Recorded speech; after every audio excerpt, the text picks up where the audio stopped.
أعوذ بالله من الشيطان الرجيم. بسم الله الرحمن الرحيم.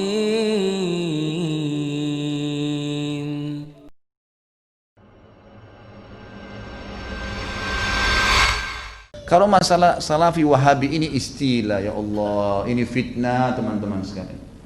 Ini fitnah. Dari mana istilah Wahabi ini? Dari mana istilah Salafi ini? Ini fitnah. Setiap sebagian teman-teman kita yang berpegang pada sunnah Nabi SAW sering mengatakan kita kembali kepada pemahaman salaf. Pemahaman salaf maksudnya sahabat. Salaf itu orang terdahulu. Dikatakan pesantren salafiyah, pesantren yang dulu, tradisional, gitu kan. Jadi itu pemahaman kembali kepada salaful ummah. Hanya itu. Begitu dikatakan kembali kepada salaf, sahabat, oh ini kelompok salafi namanya. Nisbatkan. Dari mana ini penisbatan ini, gitu kan? Kemudian Wahabi. Apa Wahabi ini? Dari mana istilah ini? Ini keluar dari mulut orang-orang yang tidak bertanggung jawab. Kalau kita lihat cirinya orang Wahabi, yang dianggap Wahabi orangnya berjenggot, jalankan sunnah Nabi. Kalau sholat ke masjid, istrinya pakai tutup aurat. Ya, di rumahnya jauh dari perbuatan dosa. Ini nih kelompok nih. Diolok-olok Wahabila. Saya pernah dimasukkan dalam grup, gitu kan? Saya lihat semuanya disatuin, teman-teman dari semua ormas ada, termasuk nama saya masuk di situ. Banyak, mungkin ada 80 atau 100 orang ustadz, kiai dan seterusnya.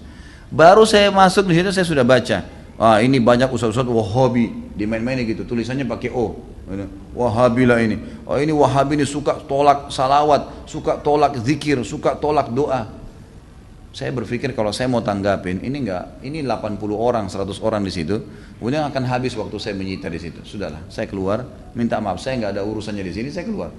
Karena yang bilang orang-orang yang pernah belajar di Saudi teman-teman benci sama zikir itu siapa? Anda yang fitnah itu. Gimana caranya? Orang yang belajar di Madinah, di Masjid Nabawi, di Mekah, zikir kepada Allah. Bahkan mereka paling banyak zikirnya kepada Allah. Mereka paling banyak zikir, tapi zikirnya pakai adab, nggak teriak-teriak, gitu kan? Nggak karang-karang. Apa yang Nabi SAW ajarin itu yang disebutin. Adab sama Allah, subhanallah, subhanallah. Dilakukan, bukan tidak dilakukan. Tapi tidak ada subhanallah, alhamdulillah. Dibayangkan main-main, Allah hu, apa ini? Ini apa ini? Ini kalau zaman Umar sudah diketuk semua kepalanya nih.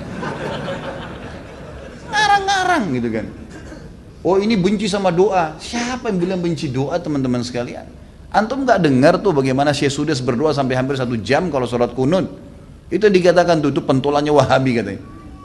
Baik berdoa kunut 1 jam sampai orang semua pada menangis seluruh dunia, antum bilang itu Wahabi. Ini subhanallah ini. Benci doa itu namanya ajib. Sesuatu yang aneh gitu. Bagi saya tuduhan-tuduhan yang tidak beralasan sama sekali. Nggak beralasan nih. Yang penting dari Saudi Wahabi gitu kan. Saya sampai waktu mau berangkat ke Saudi, awal saya mau belajar tahun 90, teman-teman ayah saya sempat titip pesan dari kota Makassar, Khalid, nanti kamu ke Saudi, ambil ilmunya tapi jangan jadi Wahabi. Baik, saya berangkat 6 bulan pertama teman-teman sekalian, semua guru yang masuk saya ketakutan lihat. Ini Wahabi nih. Apa ini Wahabi nih? Mau yang menakutkan ini. Kena wanti-wanti begitu. Lama-lama setelah guru masuk, setiap guru masuk di Madinah, wallahi saya bersumpah atas nama Allah teman-teman sekalian, tidak pernah ada sebutan nama Wahabi.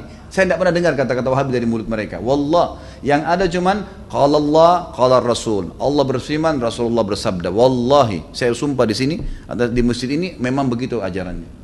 Begitu ajarannya, qala Allah, qala Rasul. Qala Allah, qala Rasul selalu.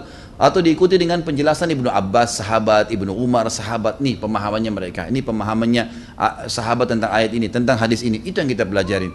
Dan kalau ada masalah fikih didatangkan 4 madhab semua. Imam Syafi'i bilang begini, ini dalilnya. Imam Ahmad bilang begini, ini dalilnya. Imam Malik bilang begini, Abu Hanifah begini, dalilnya. Jelas, semuanya begitu.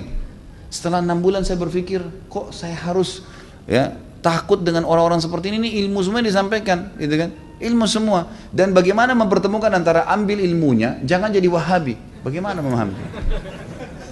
Saya nggak nyambung gitu. Gimana caranya? Gitu. Teman-teman sekalian, saya kasih jawaban secara akal sehat. Rasulullah SAW lahir di mana? Di Mekah. Ya, 13 tahun fase turunnya ayat-ayat Makkiyah di mana? Di Mekah. Baik, setelah itu Nabi SAW hijrah ke Madinah. Berapa tahun Nabi di Madinah? 10 tahun. Sampai meninggal kan? Kuburannya ada di sana. Demi Allah, Mekah sama Madinah markas Islam. Ada orang mengatakan itu markas Wahabi, markas ini tempat nabimu lahir dan mati. Kok gimana sih? Lalu dikatakan itu ajaran yang tidak benar, yang sesat. Padahal kalau kita duduk di majelisnya ulama, ini Rasulullah bersabda, ayat Al-Quran dalam surah ini, selalu itu. Silakan saya tantang siapapun teman-teman sekalian, bukan tantang. Saya ajak anda kalau lagi umrah, yang mengatakan Wahabi, tolong anda datang ke Masjid Nabawi, Masjid Haram Mekah, duduk di majelisnya salah satu ulama situ. Coba dengarin apa yang mereka bilang. Coba jangan, atau mau bertanya silakan. Pasti mereka jawab, hukumnya qala Allah berfirman surah ini, Rasulullah bersabda begini. Itu isinya. Itulah yang mereka bilang Wahabi. Ini kemurnian agama teman-teman sekalian. Dan kalau anda tidak pertahankan kemurnian agama, lalu siapa yang mau pertahankan? Ini aneh sekali gitu. Ini luar biasa, sebenarnya harus diluruskan. Mudah-mudahan Allah berikan hidayah ya. Banyak orang Islam yang tidak faham, ya, dia kukunya masih panjang, sholatnya masih Senin Kamis, ikut-ikutan Wahabi juga. Bukannya belajar, bukannya nanya, malah ikut-ikutan. Ini fitnah di tengah-tengah kaum muslimin. Kata Nabi SAW, Yahudi terpecah 71 golongan, Nasrani 72, umatku 73, semuanya di neraka. Mampir neraka dulu, nanti masuk surga iya. Kecuali satu, nggak pakai lewat neraka masuk surga. Kata para sahabat sudah tanya, siapa itu ya Rasulullah? Apa kata Nabi? Yang berpegang pada sunnahku dan sahabatku. Nah ini yang selalu ditunjuk Salafi, Wahabi, ini yang selalu berkata Rasulullah bersahabat. Ini orang yang berpegang pada kemudian Islam. Teman-teman sekalian, berhenti dalam masalah istilah-istilah seperti ini. Ini bahaya, memperpecah umat dan macam-macam. Saya lihat beberapa di cuplikan YouTube saya, ada kata-kata di bawah. Oh ini pentulannya Wahabi nih. Ini mungkin ISIS nih. Nah ini mungkin ini nih. Ini mungkin ini nih. Padahal orang itu tidak kenal saya. Bagaimana pertanggungjawaban dia hari kiamat di depan Allah? Coba nuduh saya. Bisa ketemu sama saya minta maaf nggak? Kalau nggak ketemu, gimana coba? Saya bisa maafin, tapi dalam hukum Islam, kalau seseorang memfitnah saudaranya Muslim, menuduh sesuatu yang dia tidak punya ilmu, kan itu. Sudah dimaafin pun pada orang yang melakukan, orang-orang yang sedang difitnah, tetap hukum syar'i dia harus minta maaf. Kalau tidak, saya dapat pahala karena memaafkan, dia tetap dihukum sama Allah karena masih belum minta maaf. Variabelnya begitu kan, hukumnya begitu. Orang mencuri, kemudian dia tidak kembalikan haknya orang, tetap dihukum, nggak bisa. Maka teman-teman berhenti dari fitnah ini. Kita ikut-ikutan, ini dikatakan teroris, oh kita juga ikut-ikutan teroris semua. Ini garis keras, ini kita katakan garis keras. Belajar. Kita punya mata bisa melihat, telinga bisa mendengar, hati bisa berpikir, bisa merenungi. Dengar dong dulu, gitu kan? Apa yang disampaikan? Kalau disampaikan benar, terima. Kan itu. Teman-teman yang dituduh dengan istilah ini hanya betul-betul kembali kepada kemudian Al-Quran dan Sunnah. Itu. Coba hadiri pengajiannya pasti selalu kalau Allah, kalau Rasul. Kalau Allah, kalau Rasul. Ini ajaran Islam teman-teman. Gak pernah ada perkataan kata kiai saya, kata guru saya, kata gini, kata gitu. Gak pernah. Anda boleh ikuti ceramah saya, kalau saya pernah katakan ini kata si fulan ini sudah jauh. Kalau Allah, kalau Rasul. Ada tanggapan ulama yang merincikan mungkin atau menyampaikan, itu mungkin. Ini Allahu a'lam. Mudah-mudahan Allah perbaikin keadaan. Kalau masalah salafi itu diambil istilah sebenarnya. Teman-teman kita yang berdakwah sekarang di Indonesia ini berfaham sunnah. Termasuk mungkin pengajian kita ini seringkali dikatakan pengajian salafi, pengajian Wahabi. Karena setiap kali dalam pengajian-pengajian ini kita selalu mengatakan salaf ummah. Ada orang-orang terdahulu sebelum kita dari kaum salaf ummah. Salaf ini yang telah mendahului. Itu yang dimaksud sahabat dan tabi'in. Itu yang dimaksud dengan kaum salaf. Ya, kaum salaf. Salaful ummah telah berkata seperti ini para sahabat dan tabi'in. Nah, karena sering mengucapkan ada istilah salaf dikatakan kelompok salafi. Padahal sebenarnya tidak ada kelompok ini gitu. Ini cuma istilah sebenarnya diistilahkan gitu kan.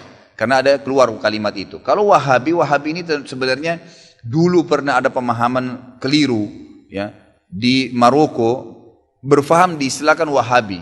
Itu di zaman mungkin masih sudah lama, mungkin zaman Abbasiyah. Kemudian dihancurkan oleh Khilafah Abbasiyah dan pemimpinnya sudah dibunuh, dihukum mati, udah habis gitu kan. Nah, pemahaman ini memang pemahaman yang tidak benar awalnya. Kemudian setelah ya, pemahaman Syiah banyak ya, diperbaikin, diluruskan di Jazirah Arab ya, dan orang-orang Sunni banyak mengistilahkan ini Syiah. Hati-hatilah, orang Syiah itu mencaci maki, mengkafirkan para sahabat kecuali Ali dan beberapa orang sahabat Nabi. Sementara ahli sunnah itu malah menghormati semua sahabat termasuk Ali. Tidak pernah ada ahli sunnah mencaci maki Ali radhiyallahu anhu. Kita muliakan dan kita terima. Semua keluarga Nabi SAW kita hormatin ya. Kita berikan salam dan salawat setiap kali kita tahiyat kepada mereka. Gitu kan. Nah orang-orang Syiah yang tidak menerima selalu diserang oleh ahli sunnah. Gitu kan. Karena kalau dikatakan sunnah, sunni dan syi'i. Ya, gitu. Sunni itu artinya orang yang mengikuti sunnah. Sebenarnya orang Syiah tidak mau istilah itu melengket pada kita. Nggak mau. Karena kalau difaham pemahaman sunni, berarti orang-orang yang ikuti sunnah Nabi. Syiah berarti yang mengikuti pemahaman Ali. Gitu kan. Seperti itu. Jadi pasti orang lebih cenderung memilih, berarti pemahaman sunni dong, ikuti Nabi. Yang ahli sunnah juga menghormati Ali, kok nggak ada masalah, gitu kan? Maka orang-orang Syiah mengeluarkan istilah Wahabi yang tadinya awalnya tidak baik nih, dilempar kepada orang-orang yang faham sunni. Makanya orang-orang Syiah di Iran itu mengatakan Saudi negeri Wahabi, gitu kan? Maksudnya negeri yang menjalankan sunnah. Kalau dia bilang itu negeri pusatnya sunni, orang-orang akan dukung pasti. Tapi kalau dikatakan negeri itu negeri Wahabi, orang akan berpikir apa nih Wahabi ini? Bisa saja orang kembali kalau baca sejarah ke histori buruk tentang kisah Wahabi yang awal tuh, yang memang tidak benar gitu kan. Padahal tidak pernah sama sekali ada istilah Wahabi. Saya tinggal di Saudi, waktu saya mau berangkat pertama, subhanallah, tahun 90, sekolah di Madinah. Waktu itu masih kelas SMA ya. Kemudian ada teman-teman ayah saya ya, sempat mengatakan, nanti Khalid di sana ambil ilmunya, tapi jangan sampai kau jadi Wahabi. Saya berangkat terus terang, saya pikir Wahabi ini momok monster yang menakutkan. Setiap kali ada guru saya masuk, dosen saya masuk, saya selalu ini Wahabi nih. Yang berjenggot ngomong apa nih Wahabi nih. Gitu. Selalu begitu, gitu kan. Karena ayah saya seorang yang dikenal, gitu kan, seorang yang tokoh masyarakat di Makassar. Jadi pasti mereka tahu saya balik, saya akan gantikan beliau, minimal itu, gitu kan. Maka saya pun berhati-hati sekali. Subhanallah, mungkin 3 bulan sampai 6 bulan pertama itu semua momok yang kayak menakutkan. Tapi setelah saya muhasabah diri saya, enggak pernah orang-orang ini, enggak ada omongan kasar. Dan selalu yang keluar dari mulut mereka, qala Allah, qala Rasul. Allah berfirman, Rasulullah bersabda. Kalaupun dikuatkan, sahabat Abdullah bin Umar berkata, Abdullah bin Abbas berkata, selalu begitu. Enggak pernah ada, ini pendapat saya, oh ini pendapat Wahabi, enggak ada. Kalau orang Syiah selalu, kelompok Syiah, selalu digembar-gemborkan Syiah. Kita enggak pernah, enggak ada begitu. Lalu saya bilang, ini pemahaman yang salah. Kira-kira bagaimana caranya saya ambil ilmunya, saya enggak jadi Wahabi, ini bagaimana modelnya? Enggak bakal nyambung kalau emang ini dikatakan Wahabi, berarti pemahaman ini benar selalu kalau Allah, kalau Rasul. Dari mana nih? Lama-kelamaan saya sampai S1 baru saya paham, oh ini istilah yang digunakan oleh orang-orang Syiah untuk menjauhkan orang bahkan dari pemahaman Sunni yang benar. Siapa kelompok ISIS, Syiah dan Wahabi? Apa fadilah bagi orang yang mati syahid? ISIS tentu kelompok yang mereka membentuk kesatuan. Jadi memfokus untuk mendirikan khilafah di Syria dan Baghdad di Irak.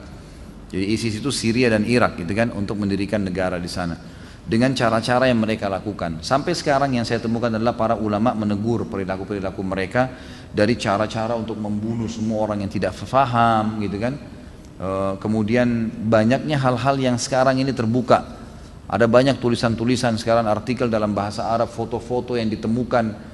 Jadi pimpinan-pimpinan mereka ini bersatu satu sama yang lain. Jadi seakan-akan sengaja dibentuk untuk meributkan umat Islam ini, gitu kan? Itu yang lahir. Sekarang ini kayak ribut sekali antara ISIS sama Syiah. Dua-duanya punya pemahaman-pemahaman yang perlu diluruskan, ya. Dan jelas pemahaman mereka dibongkar oleh para ulama dan disampaikan. Jadi memang sebaiknya dijauhi. Dua-duanya ini dijauhi. Kalau masalah Wahabi itu istilah yang digunakan oleh orang-orang Syiah untuk meredam dan membuat kaum muslimin tidak menyukai orang-orang yang mengikuti sunnah Nabi. Karena yang dikatakan Wahabi itu orang yang malah sibuk dengan mengikuti sunnah Nabi. Dan yang paling banyak membongkar kedok orang-orang Syiah adalah ulama-ulama di Saudi. Dan kita tahu sendiri, kita nggak bisa bohongin, tidak bisa dibantah fakta sejarah. Nabi SAW lahir di Mekah, 13 tahun di Mekah, dan dakwah sempurna agama Islam di Madinah. Di mana-mana orang tahu sumber sesuatu itu adalah tempat mengambilnya, gitu kan? Jadi ilmu Islam itu tidak akan pernah berubah. Madinah dan Mekah kan menjadi basis. Nah ulama-ulama sana itu sampai sekarang masih mempertahankan tradisi, mempertahankan sunnah Nabi dari zaman sahabat tabi'in sampai sekarang.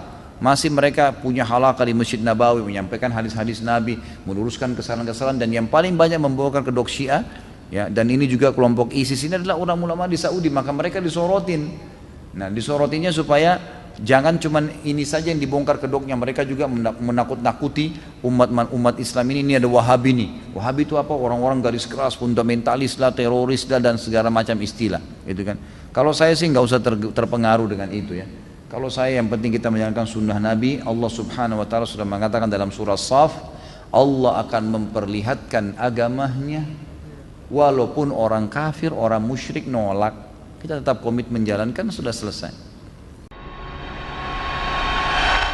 أعوذ بالله من الشيطان الرجيم بسم الله الرحمن الرحيم